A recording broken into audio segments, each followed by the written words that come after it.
2022년 1월에 경기도 용인 동백에 위드처치를 개척했고요.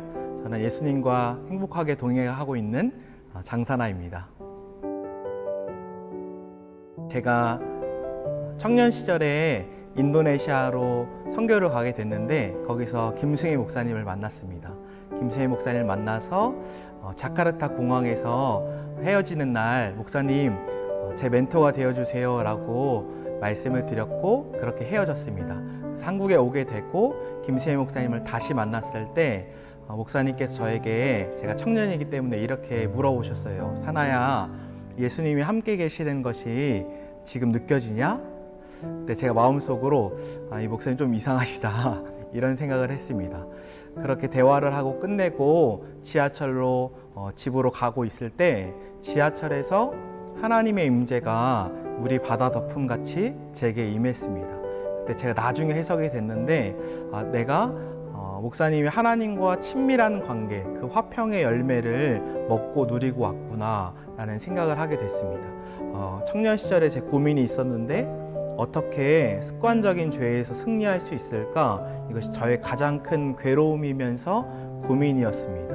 그러면서 유기성 목사님 메시지를 듣게 됐고 요한일서 3장 6절에 나오는 말씀처럼 예수님과 함께 사는 사람은 더 이상 죄를 짓지 않는다. 이 말씀을 들으면서 제 삶에 적용해 보기 시작했고 그러면서 예수님과 동행을 시작하게 됐습니다.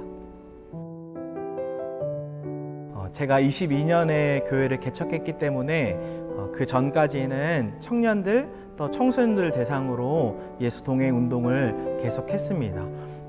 제가 했던 역할은 청년들 안에, 청소년들 안에 예수님과 동행하기를 원하는 갈급함, 그 불씨를 일으키는 것이 저의 역할이었습니다. 처음에 제자훈련을 할 때에는 그냥 리더십에 있는 아이들을 데리고 했는데 잘 되지 않더라고요. 그래서 제가 좀 방법을 바꿔서 끊임없이 예수님과 동행하는 것을 설교했고 그들 안에 갈급함이 일어났을 때 자원하는 사람들, 청년들, 학생들을 제자훈련 시켰습니다. 그 자원하는 친구들이 예수님과 동행하게 되고 눈을 뜨게 되니까 똑같은 친구들이 나랑 똑같은 친구였는데 이런 생각을 하면서 자신들도 그것에 관심을 갖게 되고 갈급함을 갖기 시작했습니다. 그래서 제가 교회에 했던 역할은 무엇이냐면 그들 안에 나도 예수님과 동행할 수 있구나, 나도 예수님과 동행하고 싶다라는 갈급한 그 불씨를 일으킨 것이 교회의 큰 변화라고 생각합니다.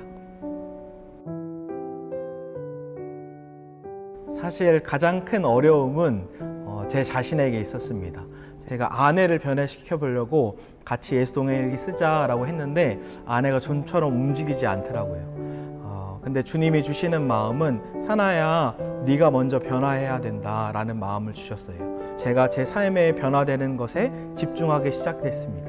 제가 예수님과 동행을 정말 하게 됐고 말로만 하는 것이 아니라 가짜로 연극하든 하는 것이 아니라 제가 진짜 예수님과 동행하는 삶을 시작할 때 아내가 이 사람 조금씩 변하네 라고 하면서 5년 뒤에 변화되게 됐고 그러면서 교회에 적용할 때도 조급하지 않고 내가 예수님과 동행하자. 그러면 성도들도 나를 보고 5년이 걸리든 10년이 걸리든 변화될 수 있다라는 생각을 가지고 저에게 먼저 적용하는 것, 이렇게 적용점을 해봤습니다. 저는 예수님을 믿지만 예수님과 친밀하게 동행하는 것이 무엇인지 전혀 몰랐고 죄에 대해서 너무나 무감각해지고 있었습니다.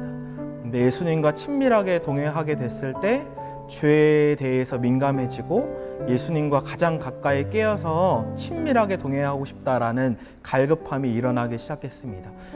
여러분들도 이 예수 동행이 무엇인가, 어떻게 예수님과 동행할 수 있을까라는 질문을 시작점으로 스스로 믿음의 여행, 믿음의 여정을 출발해 보셨으면 좋겠습니다. 성경은 반드시 모든 성도들이 하나님과 이미 친밀함을 누리고 있다라고 로마서 5장 1절에 말씀하고 있기 때문입니다. 그래서 그 열쇠를 알아가는 믿음의 여행을 꼭 여러분들이 했으면 좋겠습니다.